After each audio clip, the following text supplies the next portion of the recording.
Hello and welcome to Kevin's Corner TV. My name is Kevin Horton and I'm the editor of the Gold Coast Gazette, a weekly newspaper established in 1991 along with my mother. The newspaper covers the North Shore of Long Island, and over the years I've had the opportunity to meet a lot of interesting people. Through this show, I hope to introduce you to some of those people. I hope you enjoy it. In this episode, I'm visiting Cove City Sound Studios located in Glen Cove, New York. I'm speaking with both Richie and Eren Cannata about their studio as well as their music. Alright, I'm speaking with Eren Cannata at Cove City Sound Studios. I first saw you perform at the Glen Cove Downtown Sounds in 2010. I gotta tell you, I was blown away. Thank you very much. Tell me about performing and how you enjoy that. I started at a very young age. I was on soap operas as a kid. I was on As the World Turns. And that kind of started the entertainment bug, you know. I grew up on the road with my dad, who is the saxophonist for Billy Joel and the Beach Boys.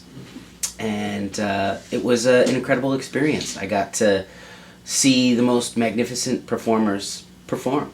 And I got to learn a lot from them and the way that they do things. And I try to take that with me onto the stage every time, you know, whether it be, you know, just leaving it all out there, or, you know, don't do too much or don't do too little. You know, there's a lot of concepts that incorporate to making a great performance and wowing a crowd. And that's what I try to do every time I go out there. I try to sing something and do something that they've never seen before.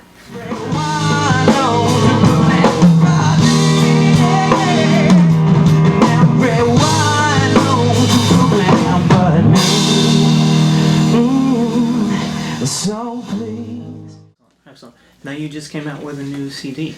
I came out with a record a few years back. It's called Blame It on the City. And I've been promoting it. I'm writing a new record here at Cove City Sound Studios.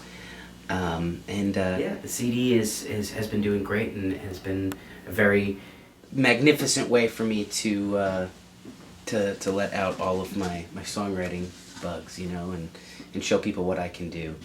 And I play guitar, and it was done here, and it's a fantastic record, and there's definitely more to come. Cool. Yeah. Now, how do you describe your type of music? I like to describe myself as pop rock soul. I mean, it's pop rock music, but my voice isn't the typical pop rock guy on the radio. Right. I have a little bit more of a growl, a little bit more of a deep thing that I personally like, and I think a lot of other people like too when they see me. Like you said, it's about leaving it all out there and singing from your heart and leaving your heart out on your sleeve once you leave the stage, you know. I enjoy your energy on stage. That's definitely something that you have out there.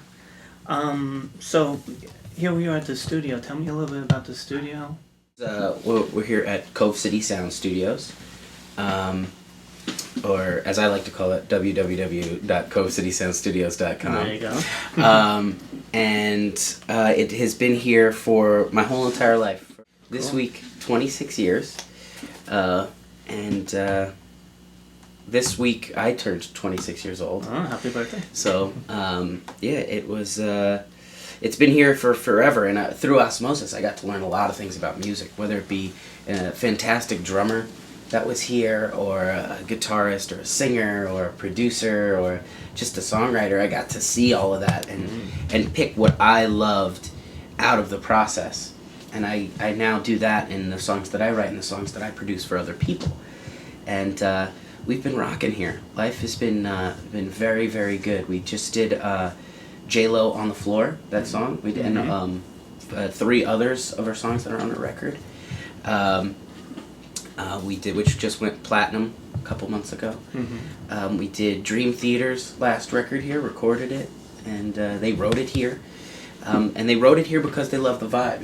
It's a very homey place. It's somewhere where you could set up shop and really, really create and feel very, very relaxed in that environment. Well, it's kind of has a reputation to be a diva studio. We have obviously J-Lo. She loves coming here. She comes here all the time. Ashanti has been here. Yeah, I mean it's a very very long list, and it's because it is what it is. Like I said, it's a home studio. People feel very comfortable here and can kick off their shoes and create and feel free doing that. Okay. So where do those artists do here? They have sung here in the live room. We have a gigantic live room, but it's a full functioning recording studio.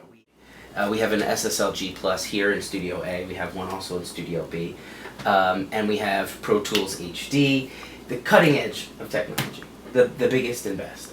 That being said, we also have analog gear, a Studer machine with 2-inch tape, a Neve 8068, and it's fantastic. You can basically do anything here, from indie rock to the poppest of pop. So it's pretty cool.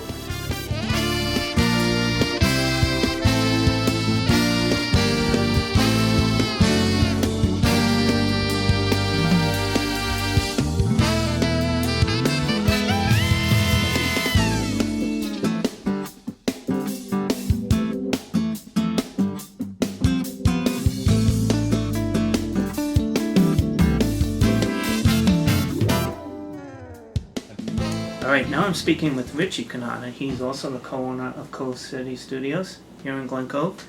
Accomplished musician, played with Billy Joel, including the amazing saxophone solo in the 1977 album Strangers. Yeah, I started before that in 1975 with the Turnstiles record. And the first song I played on with Billy was New York State of Mind. Okay, okay. And you're an amazing saxophone player. Thank you. And that song was Scenes from an Italian Restaurant, correct? Great, great. Oh yeah. Now tell me about yourself and what you've been doing besides Cove City Studios. Well, being here, the years have kept me very busy. 26 years of having the studio, but it's a lifeline to the outside world as well. Because once you're tucked inside here, you're basically here recording. But we've had a kind of a common thread through the rest of the world, and I've been playing with Billy ever since, and I also play with the Beach Boys. I still play with them. I just finished up a 2-week run with them in Las Vegas with Al Jardine's Beach Boys, and also I'm the musical director for Bernie Williams from the New York Yankees, and which has been very very fun gig to do, because Eren, my son, is in that band, and I've handpicked a bunch of great guys. And I also work a lot with a group called Big Shot, which is a band that plays Billy Joel music, and I get to be in the front of the band and talk about the music and work with those great musicians that are there, and we keeping that music alive. So it's been very very busy for me, as well as I have a Monday night situation at the Bitter End, which is my open mic jam that I've been doing for about 21 years, and I have a great band for that too. It's been a lot of fun doing that, and I commute every other week to Las Vegas, and I play the house music, and I have a house track out right now, and I play with DJs out in Las Vegas. I've been doing that for about 5 years. Wow, you're so keeping really busy. Very busy, yeah. Where is the thing in Vegas? At the Venetian Hotel at the Tao, T-A-O, which is I would say one of the most popular nightclubs in the scene out there. And what kind of music are you playing? All house music, all dance music. Oh, very nice. All dance music, and there's beautiful dancers that dance with me. It's kind of fun. Great. Yeah. And besides saxophone, you play other instruments as well, correct? I play the keyboards, Uh-huh. yeah, and the woodwinds, flute, tenor, soprano, alto, baritone, and keyboards. And I play some percussion. I play with the Al Jardine's band. I play percussion as well. Great. Now, what do you enjoy about performing on stage and in your life forever? Yeah, it is my passion that I've turned into a way to make a living, and it's been a lot of fun. Was Billy Joel the first band you started with, or? Like my son, at a very early age, I was very much attracted to music. And 4 or 5 years old, I would watch cartoons and listen to the music and figure it out in my head and listen to it. And that became the beginning of me playing some piano, starting on the piano. And then from there, I went to clarinet, and there I went to saxophone. And then once I started playing saxophone, I was hired more to do gigs and play the part of myself, which I still do. You know, I love John Coltrane and Charlie Parker and all these great saxophone players, and Mike Brecker and Dave Sanborn, but I wanted to be my own self and not emulate what they were doing, and that's what probably got me more and more jobs. And Billy heard me and said I'd like this sound, and he wanted me to join his band. That was about 1974, 75. Excellent, excellent. Now you too have performed downtown Glen Cove, and that's an amazing show also. Yeah. You do that for the community, I would say. I do it. You know, we're 25 years here in Glen Cove. I'm very, very close to the city, to Mayor Swazi, to Tom Swazi when he was the mayor here. He was one of my first friends here in the political structure, and his whole family. They're awesome people. So you know, Eren and I are kind of like the big fish in the small pond, but Glen Cove's not small. You know, it's a city, and it works for us. So when they were putting the Downtown Bid concert series together, they asked me to be on the board and help them out. And at some point, you know, they said, well, you should play. And I said, oh, me? You're so playing. It was a great idea. Of course, when I played, Eren stole the show from me. And I took a back seat, and I'll show you the reviews, and I'm not happy with it. I actually wrote one of those reviews about Eren. Did you write that review? I did, actually. But he is amazing. You got to admit your son is amazing. You got to be careful what you wish for. Yeah. But it's the whole plan. You know, I think instrumental music, my music is great, and I have great players. But at some point, like with Bernie Williams, you know, you turn it into, oh, someone's singing some great songs, and it breaks the it just breaks the you know, the line of just having instrumental music all throughout the whole concert. All of a sudden there's a vocal, then we go back and forth with solos in with the vocals, and Eren does that well, and all the musicians respect Eren. So it's not just here comes the lead singer. It's not that, because he plays guitar, he's a producer, he's a songwriter, he knows more than just being a frontman. Right. And he joins the band. He doesn't, you know, he doesn't like get out there and say, okay, now it's all about me. Although it is, because you see him, he's an amazing performer. Yep. Now, he told me a little bit about the studio and stuff. Is there anything that you wanted to add to? No, our pride is that, and I was listening to Eren's interview, is that we do recordings from young kids that come in here and need to play a flute solo for college entrance examination, part of their application and what they apply to get into schools, and piano players and singers that do that, you know, from karaoke to the Harlem Boys Choir that we've had here. Basic track sessions that young kids that have a small band from 3 to 4 or 5 pieces that we can set up, because we have a very large room out there, which maybe we'll show you. It'd be nice for you guys to see it. To Dream Theater, that was here from January to May, and with Paul Northfield as the engineer and John Petrucci as the producer, they wrote and they recorded a record. And it doesn't get any more high-end than that, than their musicianship and their awareness of writing and recording. They're seasoned players. So, you know, here you have a kid playing a flute solo to try to get into a university, and you have Dream Theater, and you have then Jennifer Lopez, which is, again, you know, a producer. Red was her producer, and Red One. Excuse me, Red One was the producer, and he loved the 8068 Neve that we had out there, which was a great combination of, you know, high technology and also great analog gear. And, you know, we have kept the studio up to date, and you need to, because this gear becomes obsolete in minutes. As you take it out of the box, there's another design behind it. And so the reason why we are here, because we do update it. And I also update it with my staff. You know, we have young, great producers and writers here, as well as we have analog guys that know how to record, you know, a band that wants to just do 24-track tape. Now, how's the music industry changed over the years? It has changed because it's given writers and producers several extra set of hands to do things we couldn't do back when we first opened up. And what does that mean? Well, it means that you know, where a singer could get out there and maybe not sing in tune, or a drummer that doesn't play in time, we could fix that. And it does get fixed. With technology, everybody has a program or a plug-in that could tune or compress or to beat detect and to do that. So that's where it's changed. And it brings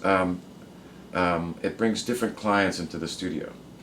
Whether or not they, you know, back in the day when we first opened up, you actually had to go out in the live room, set up your instruments, learn how to tune them, sing in tune, play in time, because there was no fixing, there was no editing.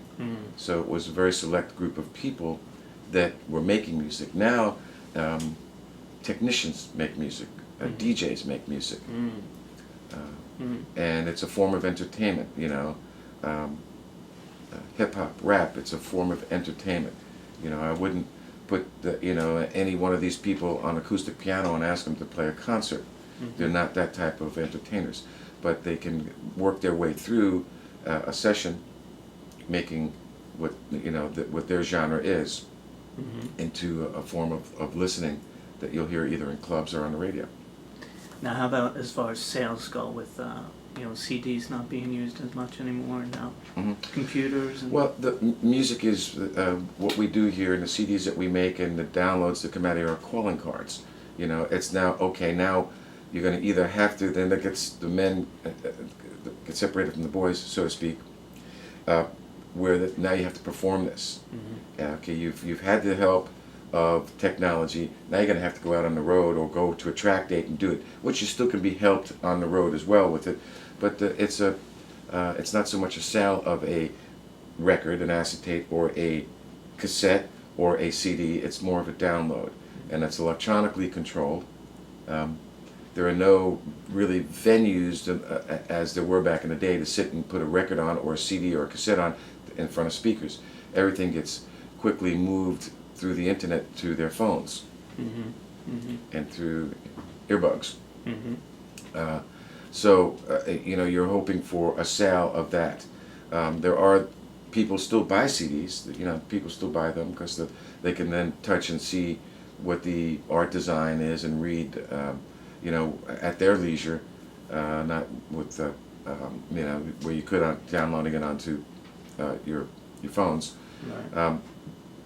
And also then upload it from there. Right. And have something. Right. Now, are you here all part of that step as well? Make it to MP3 and MP4 and all that? We do that more than anything else. Really? You know, we still make records sound better than most studios. We're very competitive because we have all the right gear. When you start to, have a whole record of digital recording, it's going to be a digital sounding record. When you add analog gear to it, which we have, which are, the mic pre's and the microphones and the console and the outboard that we have, then it starts to sound warmer, and you go, you can't put your finger on it and go, that record sounds different. It sounds better. Why? Because we have the two. But we're still recording on a digital format. Right. And at the end of the day, we have everything's backed up triple to drives, to storage drives, and to the client's drive, and then our work drive. So it's all still done in a digital format, and MP3s and MP3s are almost, I'm not going to say not used as much, but they're still very compressed. There's other ways to send through the internet a better sounding. At the end of the day, when we get done mixing and it sounds great, you give it put it and make it to the MP3, it gets compressed. So it's defeating the purpose again. So there's ways to send it through the internet where it keeps the integrity of the recording.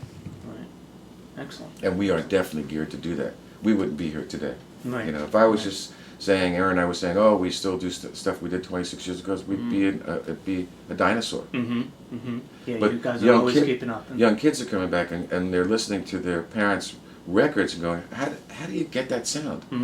Well, you got to take all this technology and put it on the back burner, play, learn your parts, make music, sing, and we'll record it on analog for you. And then we save it to digital. But there is something about putting that needle on the record and playing it. We listen, and life is a curve in our ears. It's a sine curve. It's a sound curve, and that's what analog recording is. When you snap, there's this before you hear the snap. And with digital recording, you're connecting dots to make that curve. So in theory, you're never getting a curve. But the way we hear, the way you're seeing me in the best HD you're going to see me in. This is real. You know, analog recording is closer to being real. What's the difference between this studio and all the other studios out there? That's a great question, and if I could run an ad, this is what we basically say. We treat everyone as equals. You know, whether or not it's a small band from the high school that comes over here that wants to record, or a young talent that wants to do a karaoke session, to J-Lo and to Dream Theater. It's the same microphones, it's the same engineers, it's the same lounge, it's the same application, but everybody's treated exactly the same. And we have affordable packages for these people. You know, purchase order clients from record labels have certain budgets, and a mom and dad who want their kid to get a production and a song written for them, we have a budget for them. And there is no really rate card. You know, you come in here, and if we really like you and we want to help you, then we adjust. So everyone is treated equally, and it actually works for us. Excellent. Now, sometimes you put up the talent at the Glen Cove Mansion. Yes. Yeah. We have Those accommodations packages for. You know, you're from here, right? There's so many great things in this tri-state area that we live in. It is certainly a cultural center. Long Island has got everything. We've got a half hour, 35 minutes away in New York City, and they want to come out here and record. It's state-of-the-art gear that is as good as any gear in the country. Accommodations, restaurants, big, very big for our clients. We're talking gear and making music. You have to eat and sleep. You know, and we have in the area from every genre of restaurant. Hotels, the Glen Cove Mansion, we have an affiliation with them. If you want to go a little bit more south, there's a Hyatt Hotel that we have a affiliation with. The Roslyn Claremont. Roslyn Claremont, we put Celine up there once. So there's and the restaurants, you know, from the Downtown Cafe to Fatty Fish, to the American Cafe. I mean, all these great places that we order from, that we bring our clients to. If you want the high-end La Bussola, high-end Italian, so it's all right there for everybody. Excellent. You shout it out loud. Your money is drained. You figure it out. You can take the train. But you feel what you feel, that the real estate is something that you could get used to. But you feel what you feel, that you might end up here in a warehouse filled with random dudes. But I say please, look at the trees. All my friends moved to Brooklyn. Where did all the good times go? All my friends moved to Brooklyn. Might as well be Mexico. Well, I'm on my feet, walking down avenues and streets. Everyone moved to Brooklyn but me. You have it all now.